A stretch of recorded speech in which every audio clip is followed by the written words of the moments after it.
తెలంగాణలో assistant executive ఇంజనీర్ల ఉద్యోగ నియామక ప్రక్రియ వివాదాస్పదంగా మారింది. డాక్యుమెంట్ వెరిఫికేషన్ జరిగి నెలలు గడుస్తున్నా అపాయింట్మెంట్ ఇవ్వకపోవడాన్ని అభ్యర్థులు తప్పుబడుతున్నారు. ప్రభుత్వ తీరును నిరసిస్తూ గాంధీభవన్ ఎదుట ఆందోళనకు దిగిన వారు వెంటనే రిక్రూట్మెంట్ పూర్తి చేయాలని డిమాండ్ చేశారు. తెలంగాణ రాష్ట్రంలోని వివిధ శాఖల్లో ఖాళీగా ఉన్న 1540 అసిస్టెంట్ ఎగ్జిక్యూటివ్ ఇంజనీర్ పోస్టుల భర్తీకి టీఎస్పీఎస్సీ 2022 సెప్టెంబర్లో నోటిఫికేషన్ విడుదల చేసింది. 2023 మే నెలలో పరీక్షలు నిర్వహించి గత మార్చిలో 1:2 నిష్పత్తిలో అభ్యర్థులను ఎంపిక చేసింది.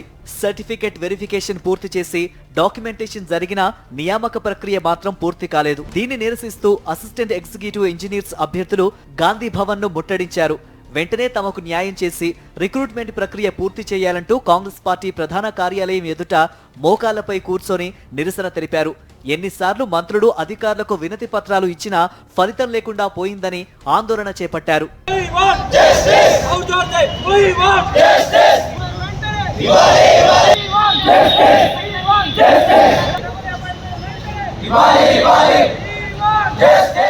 ఈ నియామక ప్రక్రియకు సంబంధించిన డాక్యుమెంటేషన్ జరిగి 3 నెలలు గడిచినా ఫైనల్ లిస్ట్ ఇంకా రాలేదని, అపాయింట్మెంట్ లెటర్లు కూడా ఇవ్వలేదన్నారు.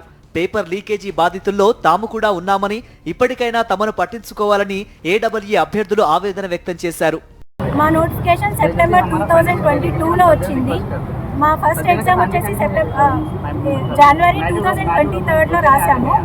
అండ్ నెక్స్ట్ పేపర్ లీకేజ్ అయింది. సెకండ్ టైం కూడా మే 2023లో రాసాము. ఇప్పటికీ 1 year అవుతుంది. ఫైట్ చేయగా 6 months తర్వాత జిఆర్ఎల్ ఇచ్చారు. ఆ తర్వాత ఫైట్ చేసి కూడా డీవీ మార్చ్లో జరిగింది. ఇప్పటికీ 3 months దాటిందండి. ఇంతవరకు మా నెక్స్ట్ ప్రోగ్రెస్ అనేది లేదు. రిజల్ట్స్లో మాకు ఫైనల్ రిజల్ట్స్ ఇవ్వాలి, అపాయింట్మెంట్ ఆర్డర్స్ ఇవ్వాలి. ఏడబ్ల్యూఏ పోస్టుల భర్తీ ప్రక్రియ పూర్తయినా అపాయింట్మెంట్ లెటర్స్ ఇవ్వకపోవడాన్ని మాజీ మంత్రి హరీష్ రావు తప్పుబట్టారు. గాంధీ భవన్ వద్ద మోకాళ్లపై కూర్చొని నిరసన తెలుపుతున్న ఏడబ్ల్యూఏ అభ్యర్థులకు ఎక్స్ వేదికగా సంఘీభావం తెలిపారు. బీఆర్ఎస్ ప్రభుత్వం ఏడబ్ల్యూఏ పోస్టులకు నోటిఫికేషన్ విడుదల చేసి వివిధ దశల్లో భర్తీ ప్రక్రియ పూర్తి చేసిందన్నారు.